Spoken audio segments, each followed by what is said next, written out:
Hello guys, তো যেমনটা তোমরা দেখতেই পাচ্ছ বাইরে বৃষ্টি হচ্ছে। এই বাইরে বৃষ্টি হচ্ছে, তোমরা দেখতেই পাচ্ছ। আমাদের ঘরের সামনে জলও জমে গেছে। এইদিকে আমাদের আজকে কি মেনু আছে দেখে নি। মা মা বলো। কি মেনু হয়েছে আজকে আমাদের? দেখি, বৃষ্টি পড়ছে আর তুমি এদিকে কি করেছো? তেলাপিয়া মাছ সর্ষে পোস্ত দিয়ে। বাহ, কি সুন্দর একটা স্মেল আসছে, আমার খেতে ইচ্ছে করছে। তেলাপিয়া মাছ সর্ষে বেগুন দিয়ে, লাভলি। সর্ষে পোস্ত বেগুন। সর্ষে পোস্ত বেগুন দিয়ে তেলাপিয়া মাছ মাখো মাখো। এদিকে ও চিকেন, একটু নাড়িয়ে দেখাও।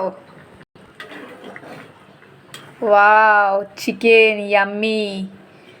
আর আমি যে বললাম আমার জন্য কষা তুলে রাখতে, কষা তুলে রাখুনি? কষাই। কষা তুলে রাখুনি? এই তো।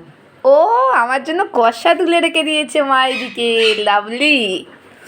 তো দেখতেই পাচ্ছ আজকে আমাদের বৃষ্টির সময় কি স্পেশাল মেনু রয়েছে। চিকেন কষা আমার জন্য তুলে রেখে দিয়েছে, এইদিকে চিকেন, এইদিকে তেলাপিয়া মাছ সর্ষে দিয়ে পোস্ত দিয়ে, দারুণ। তোমাদের ভালো লেগে থাকলে লাইক কমেন্ট শেয়ার ডেফিনেটলি করবে। Tata, bye bye.